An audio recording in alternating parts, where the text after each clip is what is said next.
Hello guys, welcome to you in my grammar class day 27. আজ আমি তোমাদেরকে ঠিক আবার অ্যাফার্মেটিভ থেকে নেগেটিভ সেন্টেন্স কিভাবে ট্রান্সফরমেশন করতে হয় কিন্তু ওয়ার্ডকে কিভাবে চেঞ্জ করতে হয় সেটাই আজকে তোমাদেরকে দেখাবো। দেখো অলরেডি আমি বোর্ডে 5টা সেন্টেন্স লিখে রেখেছি। নাম্বার 1 এ দেওয়া আছে দিস ইজ ইম্পসিবল। ইম্পসিবল কথার মানে কি? অসম্ভব, অর্থাৎ এটা অসম্ভব। নাম্বার 2 এ আছে সি ইজ ইনোসেন্ট। ইনোসেন্ট কথার মানে কি? ইনোসেন্ট কথার মানে হচ্ছে নিরীহ, মানে খুব সিম্পল, সাদা সিধে। নাম্বার 3 তে আছে ম্যান ইজ মর্টাল, অর্থাৎ মানুষ মরণশীল। প্রত্যেকটা মানুষকে একদিন না একদিন মরতেই হবে, কেউ কিন্তু এই জগতে চিরকাল বেঁচে থাকতে পারেনি, বেঁচে থাকতে আসেনি, বাঁচবে না। নাম্বার 4 এ আছে আই এম ডাউটফুল। এর মানে হচ্ছে আমি সন্দেহপূর্ণ, অর্থাৎ আমার এতে সন্দেহ আছে, কারণ আমার ডাউট লাগছে রে, আমার এতে ডাউট আছে। আই এম ডাউটফুল মানে আমি সন্দেহপূর্ণ। নাম্বার 5 আছে নাও আই ডিসলাইক হার।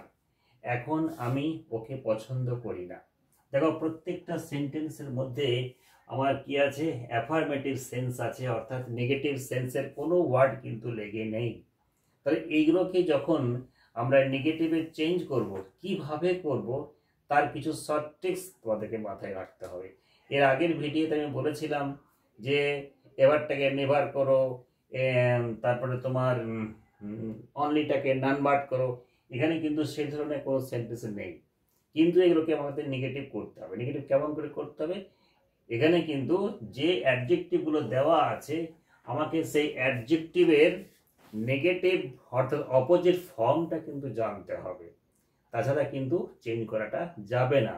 যাই তারও কিছু আছে সেন্টেন্স বলবো আমি তোমাদেরকে। তো লেখা আছে দিস ইজ ইম্পসিবল। এর মানে হচ্ছে এটা অসম্ভব। তাহলে ইম্পসিবল এই ওয়ার্ডটার অপোজিটটা তোমাকে আগে জানতে হবে। আমরা খুব সহজে জানি যে পসিবলটা হয় ইম্পসিবল। তাহলে নেগেটিভ করবে কিভাবে? দেখো এই যে দিস ইজ যেমন ছিল সেইভাবে লিখলাম দিস ইজ। এরপর একটা নেগেটিভ ওয়ার্ড নিতে হবে নট। This is not. তারপরে কি হবে? এই যে ইম্পসিবল, এই ইম্পসিবলের অপোজিটটা লিখতে হবে, অর্থাৎ পসিবল। কি হচ্ছে? POSSIBLE। এটার মানে হচ্ছে দিস ইজ নট পসিবল, এটা সম্ভব নয়। তাহলে সম্ভব নয় মানেই তো হচ্ছে অসম্ভব। এটা সম্ভব নয় তার মানে হচ্ছে এটা অসম্ভব। তাহলে নিশ্চয়ই বুঝতে পেরেছো কি করে আমি চেঞ্জ করলাম। মানে তোমাদেরকে জাস্ট এই ওয়ার্ডটার অপোজিট ওয়ার্ডটা শুধু জানতে হবে, আর একটা নেগেটিভ ওয়ার্ড নট নিয়ে আসতে হবে। দেখো একই রকম ভাবে নাম্বার 2 এ আছে সি ইজ ইনোসেন্ট। এই যে ইনোসেন্ট, ইনোসেন্ট কথার মানে কি? ইনোসেন্ট কথার মানে হচ্ছে খুবই সিম্পল বা সাধারণ বা সিধা সাধা, বলে না খুব সিধা সাধা বলে দে ছেলেটা, বা খুব সিধা বলে মেয়েটা। তাহলে ইনোসেন্টের অপোজিট তোমাদেরকে জানতে হবে। তাহলে সি ইজ ইনোসেন্ট, অ্যান্সারটা ঠিক বলো কিভাবে হবে? তাহলে সি ইজ যেমন আছে আমি তাই লিখলাম, সি ইজ একটা নেগেটিভ ওয়ার্ড নট দিলাম। এরপরে ইনোসেন্টের অপোজিটটা তোমাকে জানতে হবে। ইনোসেন্টের অপোজিটটা কি হয়? Guilty. GUILTY। GUILTY। She is not guilty, সে ত্রুটিপূর্ণ নয় বা সে খুব দোষপূর্ণ নয়, মানে হচ্ছে খুব নিরীহ, সাদাসিধে। নাম্বার 3 এ আছে ম্যান ইজ মর্টাল। তাহলে মর্টাল মানে মরণশীল বললাম, মরণশীলের অপোজিটটা কি হয়? ইমমর্টাল। তো এটাও খুব সহজ। তাহলে অ্যান্সারটা কি লিখবে? অ্যান্সারটা এইভাবে লিখবে, ম্যান ইজ, এরপরে নেগেটিভ ওয়ার্ড নট নিয়ে এলাম, এরপর মর্টাল। এই মর্টালের অপোজিট কি হয়? ইমমর্টাল। আই এম, ইন কিন্তু নয়, ইম, আই এম, ইম, MORTAL, ইমমর্টাল। তাহলে মর্টাল এর অপোজিট ইমমর্টাল, ইনোসেন্ট এর অপোজিট গিল্টি, পসিবল এর অপোজিট ইম্পসিবল। নাম্বার 4 কি আছে আই এম ডাউটফুল। ডাউটফুল মানে কি সন্দেহপূর্ণ। তাহলে যেটাতে আমার সন্দেহ আছে তার উল্টোটা কি হয় শিওর বা নিশ্চিত হয়। তাহলে ডাউটফুলের অপোজিটটা যদি তুমি জানো মানে শিওর হবে, তাহলে অ্যান্সারটা করাটা খুব সহজ হয়ে যাবে। তো লেখা আছে আই এম ডাউটফুল, অ্যান্সারটা কিভাবে হবে আমি ডান দিকে লিখে দিচ্ছি। আই এম লিখলাম কিন্তু নট নিয়ে আসতে হবে, আই এম নট, তারপরে হয়ে যাবে এই যে ডাউটফুল, এই ডাউটফুলের অপোজিটটা হচ্ছে sure, SURE, I am not sure, I am not sure অর্থাৎ আমি নিশ্চিত নই। আমি নিশ্চিত নই মানেই হচ্ছে আমার এতে সন্দেহ আছে বা ডাউট আছে। নাম্বার 5-এ আসছি, নাও আই ডিসলাইক হার। এখন আমি তাকে অপছন্দ করি। লাইক মানে পছন্দ করা, তার অপোজিটটা হচ্ছে ডিসলাইক বা আনলাইক। আনলাইকও করা যায়, ডিসলাইকও করা যায়। যেহেতু এখানে ডিসলাইক দেওয়া আছে, ডিসলাইকের অপোজিট আমরা জানি লাইক হবে, তাহলে কি হবে অ্যান্সারটা নাওটা নাও রেখে দাও, তারপরে আই। এখানে কিন্তু একটু মজার ব্যাপার আছে, এগুলো দেখো সবগুলো আমি ইজ করে দিলাম, এখানে কিন্তু সরাসরি একটা মেন ভার্ব আছে লাইক ডিসলাইক, তাহলে এখানে কিন্তু কি হবে ডোন্ট লাগবে। নাও আই ডোন্ট বা do not, DONT, now I don't like, now I don't like, LIKE না,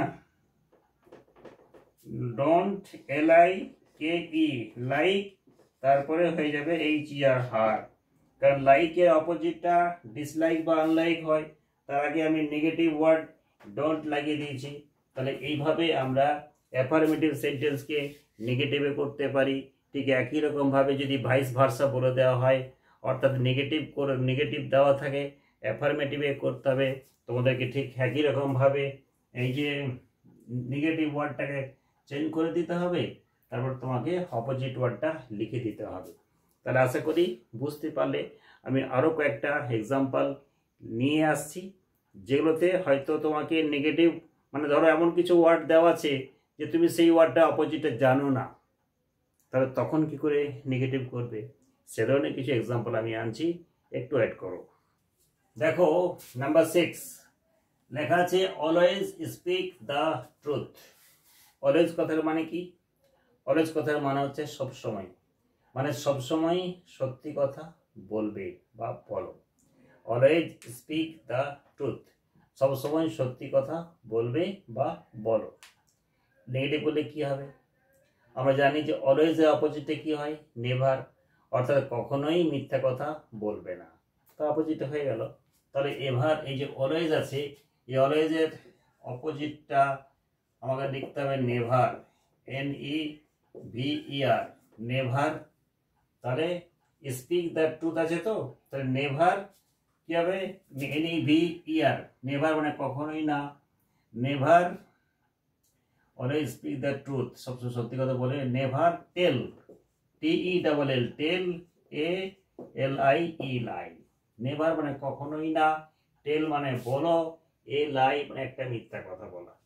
নাম্বার 7-এ দেখো কি আছে, সি লাভস ইউ। আমরা জানি যে লাভ এই ওয়ার্ডটা অপোজিট হেট হয়, এটা একটা সিস্টেম আমি বলে দিচ্ছি।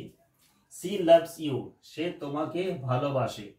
এই যে লাভ এর অপোজিটে কি হয় হেট, তাহলে সে তোমাকে ভালোবাসে তার মানে সে তোমাকে ঘৃণা করে না।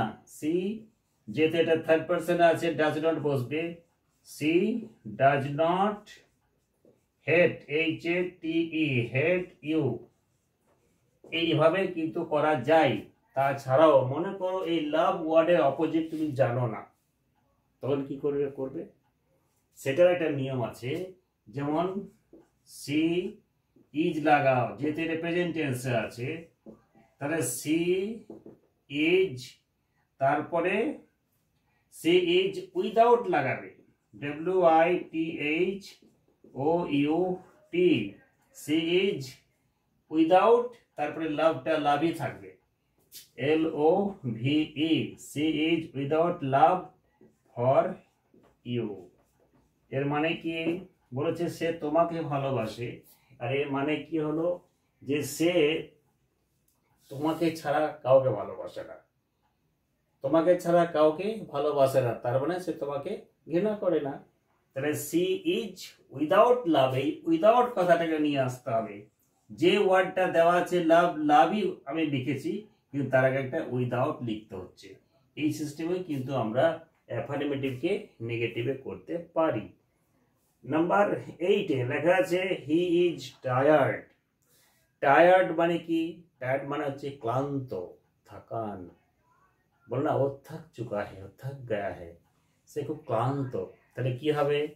এটাকে ধরো আমি টায়ার্ডের অপোজিট জানি না, কিন্তু আমাকে নেগেটিভ করতে হবে। তাহলে কি হবে? তাহলে হি ইজ, তারপরে without, WITHOUT, he is without tired, TIRED। তাহলে আশা করি এই ধরনের বা এই পদ্ধতিতে অ্যাফার্মেটিভকে কি করে নেগেটিভে করা যায় বা নেগেটিভকে কি করে অ্যাফার্মেটিভে নিয়ে আসতে হয়, আশা করি আজকের এই ভিডিওটাতে তোমরা ভালো করেই বুঝতে পেরেছো।